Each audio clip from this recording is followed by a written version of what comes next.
Hello and welcome to the Sentinel on the Commodore 64 and I can't remember, this came out 86, something like that. Originally came out on the BBC Micro anyway, and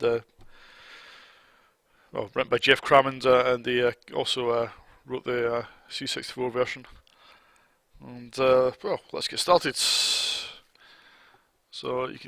there's 10,000 levels in the game. That sounds like a lot, but you don't actually have to play them all. But I suppose if you want to feel like you've completed the whole game, you might want to play them all, but that would take a long time. So let's start at Landscape 0, because that's the only one that we've got the password for.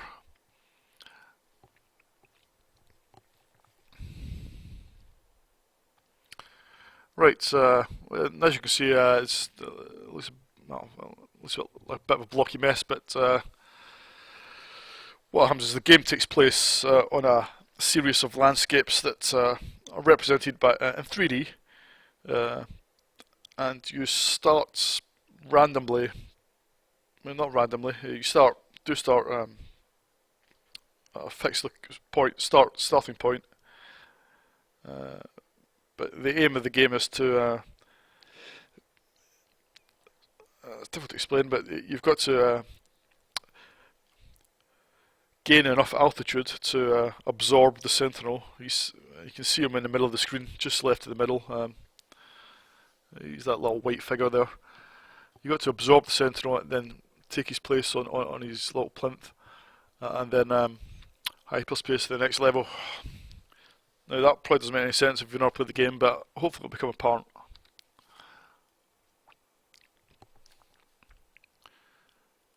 Now there's various elements in the level. There's you, the Sentinel, and I think I can turn round without starting the game properly.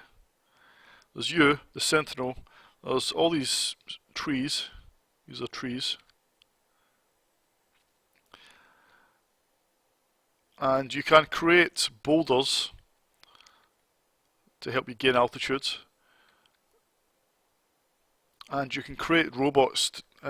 What you do is that you don't walk in the traditional sense. All you can do is not hyperspace, but transfer to any robots that you've created.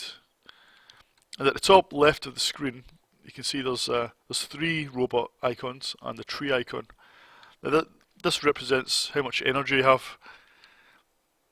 So a robot represents 3 items, 3 energy units. A boulder represents 2, and the tree represents 1. All the trees are there for you to absorb energy and to build up your energy bank. So that's what we're going to do. So all you do is you can pan around, and you press space to activate your cursor. You can absorb the tree. Once you've started absorbing things or creating things, the level starts, and the Sentinel starts to scan the landscape for you. So let's start creating a boulder.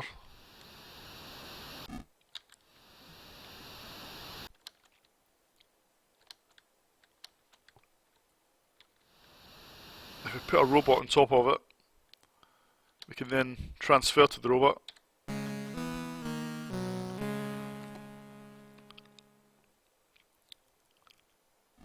And now we are looking back at where we were. That robot represents where we were. So absorb him.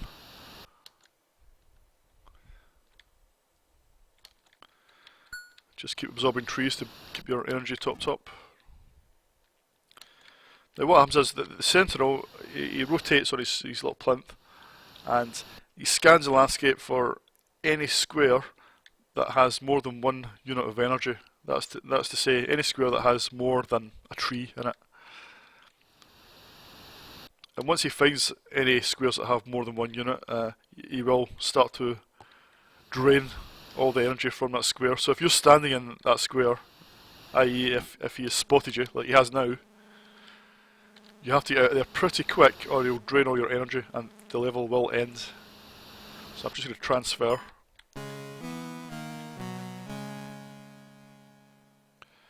And once we transfer, we can look back at where we were, and you will see he started to drain all the energy from square, so you can try and save some, which I've managed to do.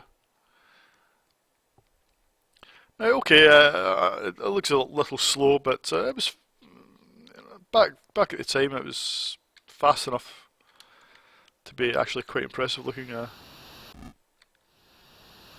Just getting a bit more altitude.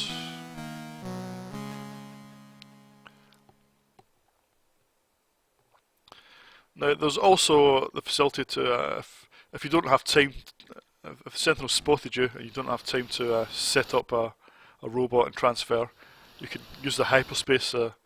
It's a bit like a panic button, and it will randomly transport you to somewhere on the level, but always at an altitude similar or lower than where you currently are. So it's a bit of a gamble, but yeah, never try and use it myself, but it's there.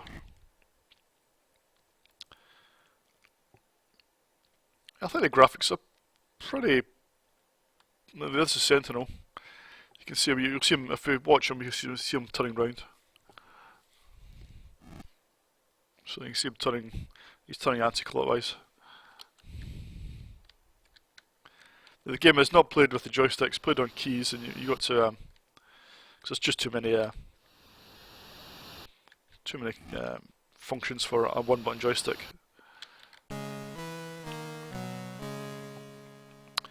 I think the 3D effect is really well done, really convincing. Probably one of the first real convincing 3D environments, certainly on the 64. And what it doesn't quite move in 3D, it sort of pans. You can see it sort of pans. It's quite well done actually. I guess when you transfer to a new location, there is a pause while it does all the calculations. So let's transfer over here. So you can. I mean, I've only put one boulder down, but you can pile up as many boulders as your energy bank will let you. But it's a bit of a risk. If the Sentinel spots it, he will drain it. So to get to the end of the level, all we have to do is absorb the Sentinel. So what we do is create a robot behind him, just basically sneaking up on him.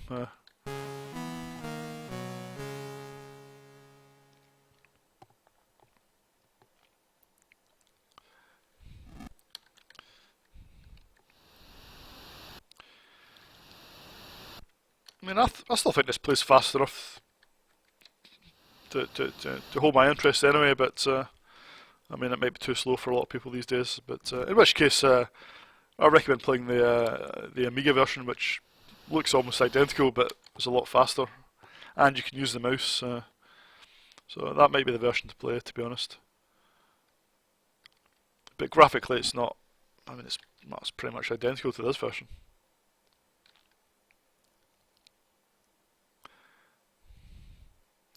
So we're behind the Sentinel here, so we'll just absorb them.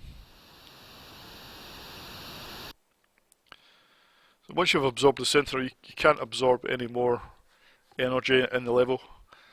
So you have to absorb as much, well, depending on how much energy you have, that affects how many levels you jump.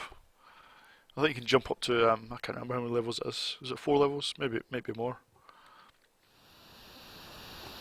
We'll find out. So yeah, you have to absorb as much energy as possible before absorbing the Sentinel. And that way you can get through the game a lot faster, but so I can no longer absorb myself. That's where I was, but it doesn't let me. So once you're on top of the plinth, all you do is hyperspace, and you've completed the level. And it will give you the level number and a password for it.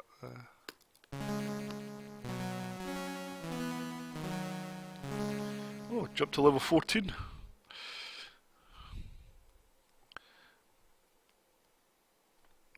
Six, 9, 5. Now, in terms of the gameplay mechanics, what happens is later levels they introduce sentries, which are like mini sentinels, and they will also scan the landscape looking for you.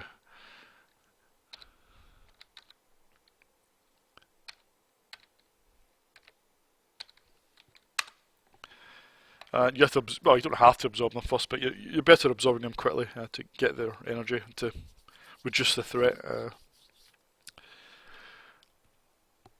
Yep, there's one sentry in this level. You can just make it out. There's a sentinel at the top left, and if you come down a little bit, then right, sort of halfway down the level and above the letter E, you can just make it a sentry. Which will have a quick look, but now when this game came out, I remember C64 magazine didn't actually give it a rating. They reckoned it was such a unique game that it wasn't fair to rate it alongside other games. That's a bit of bullshit to like. But it is a game. There's no doubt about that. It's a piece of entertainment software. It's a game. You play it. It's a game.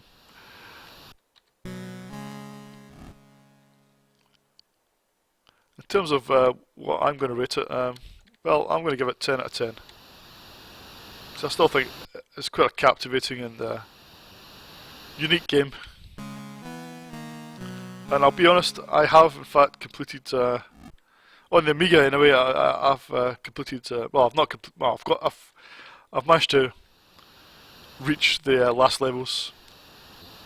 And to be honest, all the game does is loop round, which sort of pissed me off a bit at the time. But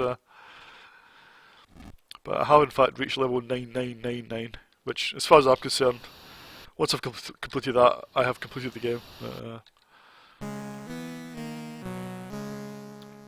It did take me a long time, must admit, but that was worth it. Oh, so the Sentinel's got me in his sights. I don't think I'm going to get that. I could hyperspace, but don't know where he's going to put me.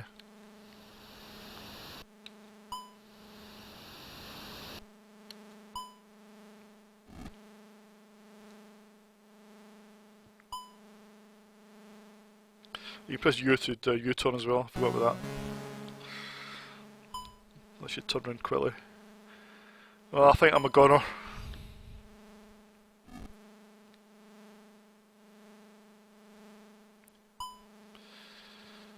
That's into my last unit of energy.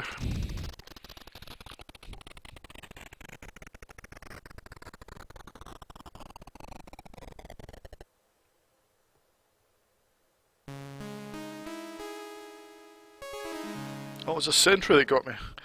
Yeah, when you die it shows you a picture of whoever killed you. Right, well that's the Sentinel for you. Yeah, I think it's 10 out of 10. I think it's a great game. I think graphically very impressive. The sound is actually quite good as well. Nice little tunes and things. I think just the atmosphere in the game is just. I think it's a tense atmosphere that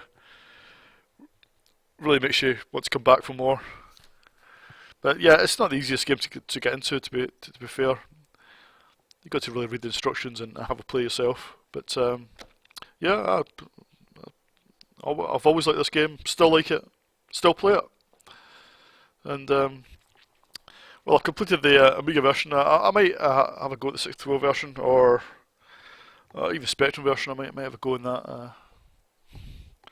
But yep, that's all for this video, and see you in the next one.